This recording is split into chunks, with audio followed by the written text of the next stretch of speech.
ਸਤਿ ਸ਼੍ਰੀ ਅਕਾਲ। ਲੋਕਰਾਣਾ ਚੈਨਲ ਪੰਜਾਬੀ ਦੇ ਖਾਸ ਪ੍ਰੋਗਰਾਮ ਸਿੱਧੇ ਸਵਾਲ ਦੇ ਵਿੱਚ ਸਾਰੇ ਦਰਸ਼ਕਾਂ ਨੂੰ ਜੀ ਆਇਆਂ। ਮੈਂ ਗੁਰਜਿੰਦਰ ਸਿੰਘ ਪੰਗੂ ਤੇ ਮੇਰੇ ਨਾਲ ਦੀਪਕ ਕੁਮਾਰ ਰੋਹਤਕ ਤੋਂ। ਦੀਪਕ ਜੀ ਵੈਲਕਮ। ਸਤਿ ਸ੍ਰੀ ਅਕਾਲ ਵੀਰ ਜੀ, ਧੰਨਵਾਦ। ਦੋਸਤੋ, ਅੱਜ ਸਾਡੀ ਗੱਲਬਾਤ ਦਾ ਵਿਸ਼ਾ ਰਹੂਗਾ ਕਿਸਾਨ ਅੰਦੋਲਨ ਚੱਲਿਆ ਸੀ। ਸਾਰੇ ਜਥੇਬੰਦੀਆਂ ਇੱਕ ਮਤ ਸੀ, ਇੱਕ ਰਾਏ ਸੀ 3 ਖੇਤੀ ਕਾਨੂੰਨ ਵਾਪਸ ਕਰਾਉਣ ਤੇ। ਹੁਣ ਪੰਜਾਬ ਦੇ ਵਿੱਚ ਇਲੈਕਸ਼ਨ 'ਚ ਉਤਰੀਆਂ ਨੇ ਕਿਸਾਨ ਧਿਰਾਂ। ਗੁਰਨਾਮ ਸਿੰਘ ਚੜੂਨੀ ਹੋਰਾਂ ਦੇ ਨਾਲ ਸਮਝੌਤਾ ਹੋ ਗਿਆ। 10 ਸੀਟਾਂ ਗੁਰਨਾਮ ਸਿੰਘ ਚੜੂਨੀ ਨੂੰ ਦਿੱਤੀਆਂ ਗਈਆਂ ਨੇ। ਹਾਲਾਂਕਿ ਪਹਿਲਾਂ ਗੁਰਨਾਮ ਸਿੰਘ ਚੜੂਨੀ ਹੋਰਾਂ ਇਹ ਗੱਲ ਕਹਿੰਦੇ ਸੀ ਮੀਡੀਆ ਦੇ ਵਿੱਚ, ਉਹ ਕਹਿੰਦੇ ਸਾਨੂੰ ਬਲਵੀਰ ਸਿੰਘ ਰਾਜੇਵਾਲ ਵੱਲੋਂ ਅੱਖਾਂ ਪਰੋਖੇ ਕੀਤਾ ਜਾ ਰਿਹਾ, ਸਾਨੂੰ ਇਗਨੋਰ ਕੀਤਾ ਜਾ ਰਿਹਾ। ਹੁਣ ਸਮਝੌਤਾ ਹੋ ਚੁੱਕਿਆ ਤੇ ਇਸੇ ਦਾ ਜੋ ਚਰਚਾ, ਦੂਜੀਆਂ ਜਥੇਬੰਦੀਆਂ ਦੀ ਚਰਚਾ, ਉਹ ਸਾਥ ਦੇਣਗੀਆਂ ਨਹੀਂ ਦੇਣਗੀਆਂ। ਭਾਵੇਂ ਐਲਾਨ ਸਾਰਿਆਂ ਨੇ ਕਰਤਾ ਕਿ ਅਸੀਂ ਨਿਰਲੇਪ ਰਹਾਂਗੇ, ਅਸੀਂ ਸਾਥ ਨਹੀਂ ਦੇਵਾਂਗੇ। 22 ਕਿਸਾਨ ਜਥੇਬੰਦੀਆਂ ਨੇ, ਤੁਸੀਂ ਜਾਣਦੇ ਹੀ ਹੋ ਕਿ ਚੰਡੀਗੜ੍ਹ ਦੇ ਵਿੱਚ ਪ੍ਰੈਸ ਕਾਨਫਰੰਸ ਕਰਕੇ ਐਲਾਨ ਕਰਤਾ। 22 ਦੇ ਵਿੱਚੋਂ ਕਾਦੀਆਂ ਕਹਿੰਦੇ ਅਸੀਂ ਨਹੀਂ ਲੜਨਾ। ਉਸ ਤੋਂ ਬਾਅਦ ਅਜਮੇਰ ਸਿੰਘ ਲੱਖੋਵਾਲ ਯੂਨੀਅਨ, ਉਹ ਕਹਿੰਦੇ ਅਸੀਂ ਪਾਰਟਿਸਪੇਟ ਨਹੀਂ ਕਰਾਂਗੇ ਚੋਣਾਂ ਦੇ ਵਿੱਚ।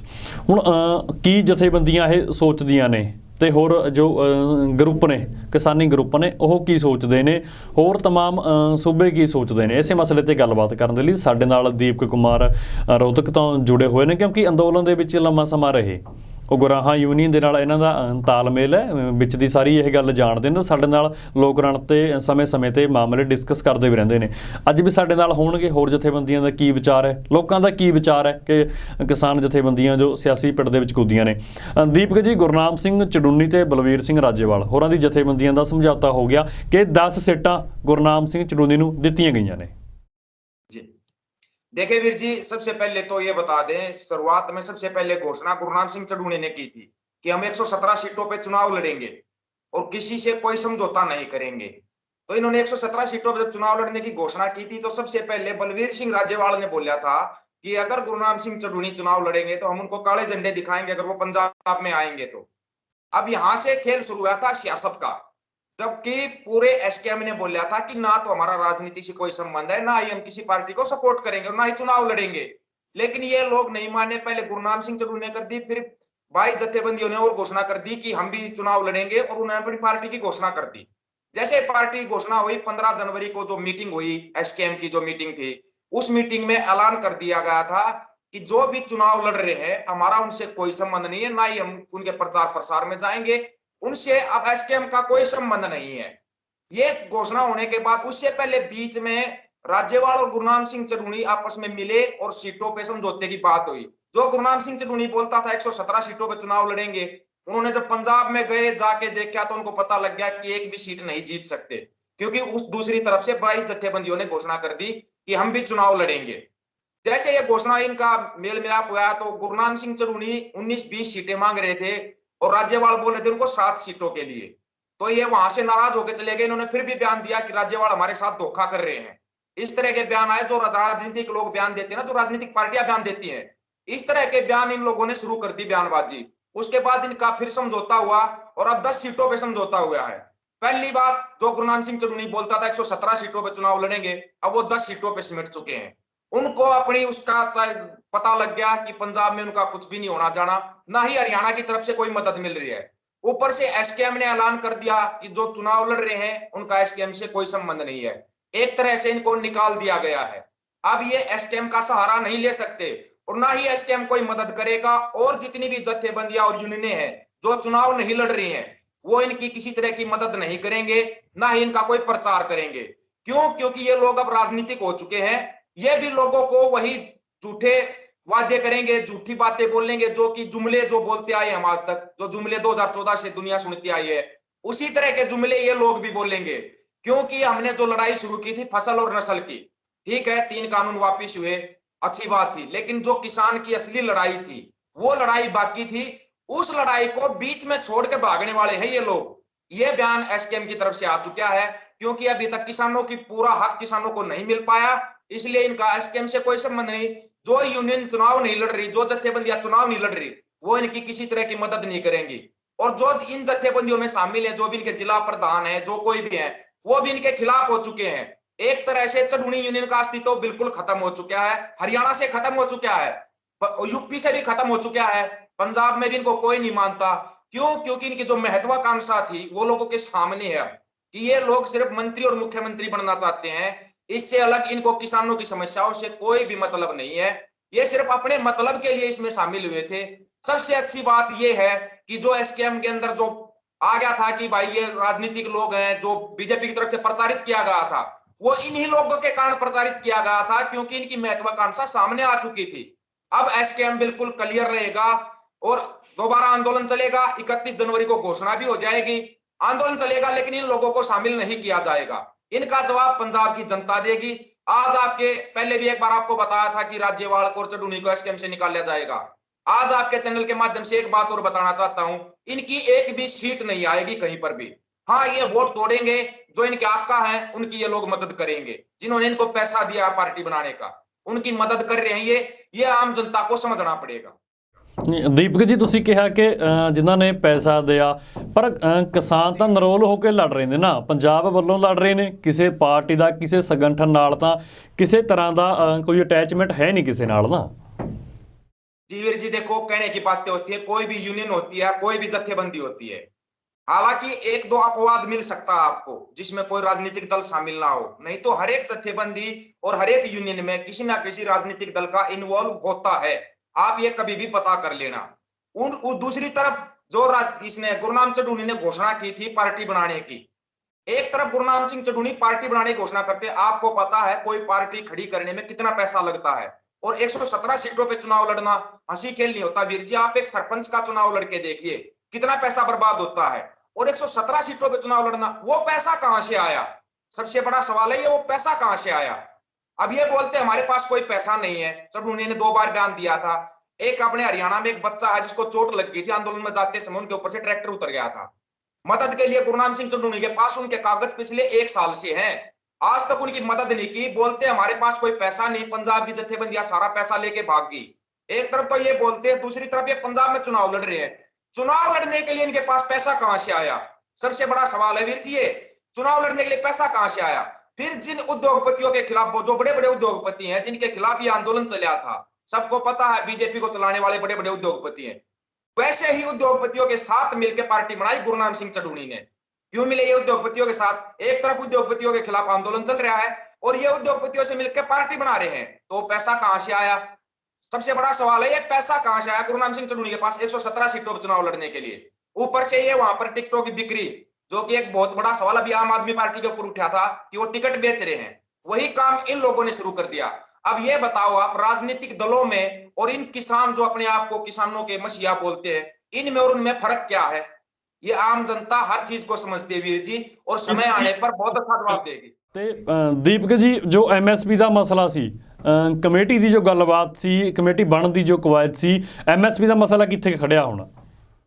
एमएसपी के लिए अभी जो दोबारा आंदोलन हो रहा है, 31 जनवरी तक का समय दिया गया है सरकार को कि आप हमारे को, जो अभी तक एमएसपी पे कोई कमेटी नहीं बनाई गई है, जो सरकार ने एक आश्वासन दिया था कि हम एमएसपी पे कमेटी बनाएंगे, कमेटी बनाना तो दूर, उस पर विचार भी नहीं किया गया वीर जी। सबसे बड़ी बात है ये, जो इन्होंने बोला था कि जो टैनी है, गृह राज्य मंत्री है, जिन्होंने गाड़ी चढ़ाई थी किसानों के ऊपर, ना तो उनका इस्तीफा हुआ, ना ही उनके लड़के पर कोई कार्रवाई हुई, जबकि इन लोगों ने आश्वासन दिया था, जब ये समझौता हुआ था, इस तरह के आश्वासन दिए गए थे। जो इन्होंने बोला था सभी केस वापस हो जाएंगे, उन केसों पर अभी तक कोई कार्रवाई नहीं हुई है हरियाणा में। हालांकि पंजाब में हो चुकी है, जो कार्रवाई हुई है केस वापसी की, वो पंजाब में कार्रवाई होगी, लेकिन हरियाणा में कोई भी कार्रवाई नहीं हुई। क्यों? क्योंकि हरियाणा ने अपना एक ही नेता माना था, वो नेता राजनीतिक निकला, वो पूरे हरियाणा की जो बोलते हैं भावनाओं के साथ खेल गया। इस चीज का जवाब है ना, समय आने पर पूरे हरियाणा की जनता देगी इनको, जो इन्होंने किया है। और एक बात मैं बीच बीच में बोलता रहा था, एक बार हरियाणा को 2016 में एक यशपाल मलिक ठग के ले गया था, कि ये दूसरा यशपाल मलिक है, ठग के लेके जाएगा। वही इन्होंने किया, भावनाओं के साथ बहुत बड़ा खिलवाड़ किया इन्होंने हरियाणा की जनता के साथ। इनके इंतजार में है कब चुनाव खत्म होंगे, कब ये हमारे बीच में आएंगे। ਜੀ, ਤੇ ਉਗਰਾਹਾਂ ਯੂਨੀਅਨ ਨਾਲ ਤੁਹਾਡਾ ਜ਼ਰੂਰ ਸਾਂਝ ਹੈ। ਉਗਰਾਹਾਂ ਯੂਨੀਅਨ ਵੈਸਾ ਉਹ ਗੱਲ ਕਹਿ ਚੁੱਕੇ ਨੇ ਕਿ ਅਸੀਂ ਨਿਰਲੇਪ ਰਹਾਂਗੇ ਚੋਣਾਂ ਦੇ ਵਿੱਚ, ਕਿਸਾਨ ਜਥੇਬੰਦੀ, ਕਿਸੇ ਵੀ ਜਥੇਬੰਦੀ ਦੀ, ਖਾਸ ਕਰਕੇ ਕਿਸਾਨ ਜਥੇਬੰਦੀ ਦੀ ਅਸੀਂ ਕੋਈ ਮਦਦ ਨਹੀਂ ਕਰਾਂਗੇ। जी बिल्कुल, इसीलिए मैं आपको पहले बता था क्यों है उगराहा यूनियन हमारे को पसंद। हालांकि उसमें मेरा कोई पद नहीं है, ना ही मैं उसमें शामिल हूं, लेकिन एक पसंद और नापसंद की बात होती है। हमारे को पसंद इसीलिए है कि उन्होंने एक बार खुद जोगिंदर सिंह उगराहा जी ने बोला था कि मैं कभी मेंबर का भी चुनाव नहीं लड़ूंगा और ना ही किसी की मदद करेंगे हम। क्यों? क्योंकि हमारी जो ये यूनियन है, ये किसान और मजदूर के हकों की लड़ने वाली यूनियन है, और उसी काम को वो ग्राउंड के ऊपर बैठ के करते हैं। उग्रहा साहब चाहते हैं तो आज तक चुनाव लड़के वो भी कोई पद ले सकते थे। और अगर आप किसान यूनियन बनाते हो, किसानों के नाम पे यूनियन बनाते हो, तो आपका सबसे बड़ा लक्ष्य रहना चाहिए किसानों की मांगे, किसानों के हकों, किसानों को उनका हक दिलवाना। और वो हक दिलवाने के आड़ में बहुत से ऐसे आए जो खुद को किसान नेता बोलते हैं और राजनीतिक दलों में शामिल हो गए। आपके सामने ताजा उदाहरण है। ऐसा पहले भी होता रहा है, लेकिन अभी तो ताजा उदाहरण। उग्रहा साहब कई सालों से किसान मजदूर की लड़ाई लड़ते आ रहे हैं, लेकिन आज तक किसी पार्टी को, किसी यूनियन को या किसी राजनीतिक दल को कभी सपोर्ट नहीं किया उन्होंने। हमेशा लड़ाई लड़ी किसान की और मजदूर की, और ग्राउंड पे बैठ के लड़ी। इसलिए वो लोग हमारे को पसंद है। ਜੀ। ਤੇ ਅੱਗੇ ਕਿਸਾਨਾਂ ਦੇ ਜੋ ਮਸਲੇ ਮੂੰਹ ਉੱਡੀ ਖੜੇ ਨੇ, ਉਹਨਾਂ ਨਾਲ ਕੀ ਰਣਨੀਤੀ ਅੱਗੇ ਬਣ ਸਕਦੀ ਹੈ ਕੋਈ? ਵੈਸਾ ਤੁਸੀਂ 31 ਤਰੀਕ ਦਾ ਜ਼ਿਕਰ ਕੀਤਾ, ਪਰ ਉਸ ਤੋਂ ਇਲਾਵਾ ਜੋ ਜਥੇਬੰਦੀਆਂ ਨਿਊਟਰਲ ਨੇ, ਹਜੇ ਤੱਕ ਚੋਣਾਂ ਤੋਂ ਬਾਹਰ ਨੇ, ਉਹਨਾਂ ਨੇ ਕੋਈ ਪਲਾਨ ਬਣਾਏ ਆਪਣੇ? जी बिल्कुल प्लान बनाया है। अभी धीरे धीरे जाके गांव गांव जाके लोगों को जागरूक किया जा रहा है। क्यों? क्योंकि अभी तक हमारे हक नहीं मिले। एमएसपी हमारी बाकी है, स्वामीनाथन आयोग की रिपोर्ट बाकी है, C2+50 के आधार पर फसलों की खरीद बाकी है, और सबसे बड़ी जो मांग है किसानों का पूर्ण कर्ज माफ, जो कि मोदी ने भी यहाँ रेवाड़ी में आए थे रैली करने, तब बोला था प्रधानमंत्री ने कि किसानों का संपूर्ण कर्ज माफ होगा। कर्ज माफ किया उद्योगपतियों का, 45,000 करोड़ रुपया माफ किया गया उद्योगपतियों का। किसान का 200 रुपया भी माफ नहीं हुआ आज तक। जब तक किसानों का संपूर्ण कर्ज माफ नहीं हो जाता, एमएसपी की गारंटी नहीं मिल जाती, स्वामीनाथन आयोग की रिपोर्ट लागू नहीं होती, और C2+50 के आधार पर जब तक फसलों की खरीद नहीं होती, तब तक ये अगला जो आंदोलन है चलता रहेगा। जैसे 3 कानून वापिस करवाए थे, वैसे ही इन हकों को लेकर के रहेंगे। ये आंदोलन चलेगा आपकी, जैसे पिछला आंदोलन शांतिपूर्वक चला था, ये आंदोलन भी शांतिपूर्वक चलेगा। हाँ, इसमें एक बात जो विशेष है देखने वाली, वो ये है कि इन चीजों पर ध्यान रखा जाएगा, कोई राजनीति करने वाला ना शामिल हो जाए किसानों की आड़ लेके। क्योंकि जो भी राजनीति करता है वो किसान, मजदूर और जवान के कंधे पे बंदूक रख के राजनीति में शामिल होता है। इस तरह के लोगों पर विशेष नजर रखी जाएगी। ਦੀਪਕ ਜੀ, ਆਖਰ ਰਾਜਨੀਤੀ ਕਰਨ ਤੋਂ ਗੁਰੇਜ਼ ਕਿਉਂ? ਜੇਕਰ ਕਿਸਾਨ ਲੜਨਾ ਚਾਹੁੰਦੇ ਨੇ ਜਾਂ ਹੋਰ ਕੋਈ ਵੀ ਵਰਗ ਲੜਨਾ ਚਾਹੁੰਦਾ, ਸਾਰਿਆਂ ਨੂੰ ਲੱਗਦਾ ਕਿ ਸੱਤਾ ਹੱਥ ਦੇ ਵਿੱਚ ਆ ਕੇ ਜੇਕਰ ਬਦਲਾਅ ਆ ਸਕਦਾ, ਤਾਂ ਫਿਰ ਗੁਰੇਜ਼ ਕਿਉਂ? वीरे कोई भी गुरेज नहीं है, लेकिन अगर आप कोई लड़ाई शुरू करते हैं, जैसे अभी शुरू हुआ था एमएसपी गारंटी कानून और 3 कानून रद्द होने चाहिए, जब तक आप उस पूरी लड़ाई को नहीं जीत जाते, लोगों की क्या भावना जुड़ जाती है वीर जी। आप किसी के लिए लड़ते हो ना, उनकी भावनाएं आपके साथ जुड़ जाती हैं, और आप उस लड़ाई को बीच में छोड़ के अपनी महत्वाकांक्षा के लिए अगर कोई काम करते हो ना, तो लोगों की क्या आत्मा रोती है इस चीज में कि ये इन्होंने क्या किया हमारे साथ। और वही अभी इस आंदोलन में हुआ है। लोगों का बिल्कुल आत्मा जुड़ी हुई थी इस आंदोलन के साथ कि हाँ, अब की बार कोई आंदोलन ऐसा उठा है जिसमें किसानों को उनकी संपूर्ण मांगे माननी जाएंगी। लेकिन जो लोगों की भावनाओं के साथ खेला गया है, ये खेल सबके सामने है। हमें किसी राजनीतिक दल से कोई निजी दुश्मनी नहीं है। सबका अधिकार है, संविधान के अंदर अधिकार है, कोई राजनीति करो, कोई चुनाव लड़ो, चुनाव लड़ने का सबका अधिकार है, वोट डालने का सबका अधिकार है। लेकिन लोगों की भावनाओं के साथ खेल के राजनीति मत करो। और आज तक अपने देश में यही होता आया है। जो भी राजनीति में शामिल हुआ है वो लोगों की भावनाओं के साथ खेल के शामिल हुआ है। बीजेपी राजनीति में आई थी तो इन्होंने यही बोला था कि हम देश का काया पलट देंगे, हम ये करेंगे वो करेंगे, कुछ नहीं किया इन्होंने। इस तरह की बातों से क्या, जो आम आदमी होता है ना, उस आम आदमी की भावनाएं टूटती है, और वो एक जो उनका क्रोध होता है ना, वो सामने आता है। कांग्रेस को इसलिए हटाया गया था पूरे देश से कि इन्होंने एक नए जुमला दिया था कि हम ये बदलाव करेंगे, हर साल 2 करोड़ नौकरियां, 15 लाख सबके खाते में, बुलेट ट्रेन चला देंगे। इतने वायदे किए गए थे, उनमें से अगर एक भी वायदा पूरा हुआ हो तो आप बता दीजिए। उसी तरह से अब इन्होंने, ये लोग राजनीति में आए, हमने कहा था हम इनका विरोध नहीं करेंगे। क्यों? क्योंकि हमारे साथ मिलकर 1 साल तक लड़े हैं, किसानों की अगुवाई की है इन्होंने। लेकिन फिर वही जो राजनीतिक पार्टियां ड्रामा करती हैं, उसी तरह का ड्रामा इन लोगों ने शुरू कर दिया। इसलिए हमें राजनीति से कोई प्रॉब्लम नहीं है, लेकिन साफ सुथरी राजनीति करो। ਜੀ ਬਿਲਕੁਲ। ਦੀਪਕ ਜੀ, ਆਖਰ ਸੋਚ ਵੀ ਕਿਵੇਂ ਸਕਦੇ ਆ ਕਿ ਜਿਹੜੀ ਹਕੂਮਤਾਂ ਨੇ ਹੁਣ ਤੱਕ ਕਿਸਾਨਾਂ ਦੀ ਬਾਹ ਨਹੀਂ ਫੜੀ, ਉਹ ਅੱਗੇ ਵੀ ਬਾਹ ਫੜਨਗੇ? वीर जी, यही एक सबसे बड़ा सवाल है जो आम जनमानस के दिमाग में रहता है कि आज तक हमारा कोई भला क्यों नहीं कर पाया। सबसे बड़ी बात यह है कि हमने आज तक किसी के ऊपर सही तरह से भरोसा किया भी नहीं है। हम भरोसा करने की बजाय हम ये देखते हैं ये हमारा जाति का है, ये हमारे धर्म का है, या हमारा रिश्तेदार है, हम ये समझ के जब तक वोट डालते रहेंगे ना, तब तक ऐसे ही हम चोट खाते रहेंगे। सबसे बड़ी चीज जो है वो आप देखिए कि ये कैंडिडेट हमारी मांगों को संसद के अंदर रख सकता है, क्या ये कैंडिडेट हमारे हकों के लिए लड़ सकता है। जब तक हम इस तरह से नहीं वोट डालेंगे तब तक ऐसे ही होता रहेगा। कोई भी कैंडिडेट आपके बीच में आता है उससे सवाल कीजिए कि आप जो घोषणा पत्र आपने जारी किया है, क्या आप इनके ऊपर खरे उतर सकते हैं। उनसे कोर्ट में एफिडेविट बनवाया जाए कि अगर ये घोषणा पत्र पे खरे नहीं उतरते हैं तो अपनी मर्जी से इस्तीफा दे देंगे। फिर आप देखिए कैसे राजनीति में बदलाव नहीं आता है। बीजेपी जो आज तक बोल रही कि लोगों के बीच में नहीं जाती और फिर भी चुनाव जीत रही है, वो जीते कुछ ईवीएम और कुछ जो आप एक अंधभगत टाइप के लोग होते हैं ना कि नहीं ये फिर बदलाव करेंगे। उनका आज एक सबसे बड़ा उदाहरण जो सामने आया है, प्रधानमंत्री नरेंद्र मोदी को एक बहुत बड़ा वक्ता बोला जाता है वीर जी। ये बोलते हैं कि इतने बड़े वक्ता हैं कि ये बोलते हैं जब दुनिया सुनती है। लेकिन आज उनकी जो पोल पट्टी उखड़ी, बहुत पहले एक बार राहुल गांधी ने बोला था कि इंटरप्रेटर पे पढ़ के बोलते हैं। पिछले 8 साल से प्रधानमंत्री जी ने कोई भी प्रेस कॉन्फ्रेंस नहीं किया। आज तक आप बताइए देश का ऐसा कौन सा प्रधानमंत्री है जिन्होंने प्रेस कॉन्फ्रेंस ना की हो। 8 साल में एक भी ओपन प्रेस कॉन्फ्रेंस नहीं किया प्रधानमंत्री साहब ने। वो क्यों नहीं की? उनका भेद कल खुला है। एक वीडियो सामने आया, इंटरप्रेटर के ऊपर लिखा हुआ था, वो मिट गया। प्रधानमंत्री साहब आप देखिए हकड़ा चुके थे, बोला नहीं जा रहा था उनसे। ये सबसे बड़ा कारण है। ये क्यों बोलते हैं टीवी में आके? ये लिखा इनके सामने लिखा हुआ होता है, उसको पढ़ते हैं और तब बोलते हैं और लोग समझते हैं कि बहुत बड़े वक्ता हैं। कोई वक्ता नहीं है ये सब लोगों को झूठे जुमले देते हैं। और ऐसा जब तक चलता रहेगा ये देश ऐसे ही बर्बाद। खड़े होइए, सवाल कीजिए जो भी सत्ता में आना चाहता है कि आप हमारे लिए क्या कर सकते हो, और जो सही में लगता आपको सोच समझ के वोट डालना है। आपकी बात ਜੀ ਦੀਪਕ ਜੀ, ਗੁਰਨਾਮ ਸਿੰਘ ਚੁਰਨੀ ਹੋਰਾਂ ਦਾ ਇਹ ਫੈਸਲਾ ਤਾਂ ਹੈਗਾ ਕਿ ਮੈਂ ਪੰਜਾਬ ਦੇ ਵਿੱਚ ਖੁਦ ਇਲੈਕਸ਼ਨ ਨਹੀਂ ਲੜੂੰਗਾ। वीर जी ये फैसला है ना, बहुत आप देखोगे ना, उधर से सपा के प्रमुख है अखिलेश यादव, उन्होंने बोला मैं खुद चुनाव नहीं लड़ूंगा। उधर से जयंत चौधरी बोल रहा मैं चुनाव नहीं लड़ूंगा।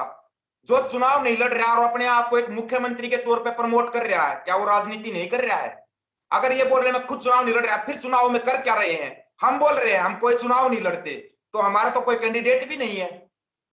आप जोगेंद्र सिंह उग्राह जी ने बोला मैं कोई चुनाव नहीं लड़ूंगा, वो किसी को सपोर्ट भी नहीं कर रहे हैं। फिर सपोर्ट क्यों कर रहे हो? आप जिस लड़ाई को लड़ने आए थे वो लड़ाई क्यों नहीं लड़ रहे? आप उस लड़ाई को छोड़ के क्यों भाग रहे हो? ये सीधा सा होता है लोगों की भावनाओं के साथ खेलना, एक इमोशनली लोगों को ये दिखाना देखिए मैं कोई चुनाव नहीं लड़ रहा हूं, लेकिन मदद तो कर रहे हैं, अपनी राजनीतिक पार्टी तो बनाई है। उसको कैसे झुठला सकते हैं ये लोग? सामने होते हुए भी उन चीजों को दिखाई ना देना, ये एक आम जनमानस के साथ बहुत बड़ा धोखा किया जाता है वीरे। ਜੀ ਦੀਪਕ ਜੀ, ਬਹੁਤ ਬਹੁਤ ਸ਼ੁਕਰੀਆ ਤੁਹਾਡਾ, ਤੁਸੀਂ ਗੱਲਬਾਤ ਲਈ ਸਮਾਂ ਕੱਢਿਆ, ਤੁਹਾਡਾ ਧੰਨਵਾਦ। ਧੰਨਵਾਦ ਵੀਰ ਜੀ। ਦੋਸਤੋ, ਸਾਡੇ ਨਾਲ ਜੁੜੇ ਹੋਏ ਸੀ ਦੀਪਕ ਕੁਮਾਰ ਰੋਹਤਕ ਤੋਂ। ਮਸਲਾ ਸੀ ਕਿ ਦੇਖੋ ਹਰ ਇੱਕ ਦਾ ਅਧਿਕਾਰ ਹੈ, ਸੰਵਿਧਾਨ ਹਰ ਇੱਕ ਨੂੰ ਅਧਿਕਾਰ ਦਿੰਦਾ ਕਿ ਕੋਈ ਵੀ ਇਲੈਕਸ਼ਨ ਲੜ ਸਕਦਾ, ਪਰ ਕਿਤੇ ਨਾ ਕਿਤੇ ਕਿਸਾਨਾਂ ਦਾ ਇੱਕ ਵਰਗ ਹੈ ਉਹ ਨਿਰਾਸ਼ ਵੀ ਜਾਪਦਾ। ਉਹਨਾਂ ਨੂੰ ਲੱਗਦਾ ਕਿ ਜੇਕਰ ਪ੍ਰੈਸ਼ਰ ਗਰੁੱਪ ਬਣ ਕੇ ਕੰਮ ਕਰਦੇ ਤਾਂ ਦਬਾਅ ਸਰਕਾਰ 'ਤੇ ਬਣਾਇਆ ਜਾ ਸਕਦਾ ਸੀ, ਹੱਕ ਆਪਣੇ ਲਏ ਜਾ ਸਕਦੇ ਸੀ। ਜਿਵੇਂ 3 ਖੇਤੀ ਕਾਨੂੰਨ ਬੀਜੇਪੀ ਸਰਕਾਰ ਤੋਂ ਵਾਪਸ ਕਰਵਾਏ, ਪਰ ਕਿਸਾਨ ਆਗੂਆਂ ਵੱਲੋਂ ਪੋਲੀਟੀਕਲ ਹੋਣ ਦਾ ਫੈਸਲਾ ਲਿਆ ਗਿਆ। ਇਸੇ ਮਸਲੇ 'ਤੇ ਗੱਲਬਾਤ ਕੀਤੀ। ਤੁਸੀਂ ਹਰ ਵਾਰ ਦੀ ਤਰ੍ਹਾਂ ਸਾਨੂੰ ਆਪਣਾ ਸੁਝਾਅ ਕਮੈਂਟ ਬਾਕਸ ਦੇ ਵਿੱਚ ਜ਼ਰੂਰ ਭੇਜਿਓ ਤੇ ਤੁਸੀਂ ਜੁੜੇ ਰਹੋ ਤੁਹਾਡੇ ਆਪਣੇ ਚੈਨਲ ਲੋਕ ਰਾਣਾ ਚੈਨਲ ਪੰਜਾਬੀ ਤੇ। ਧੰਨਵਾਦ।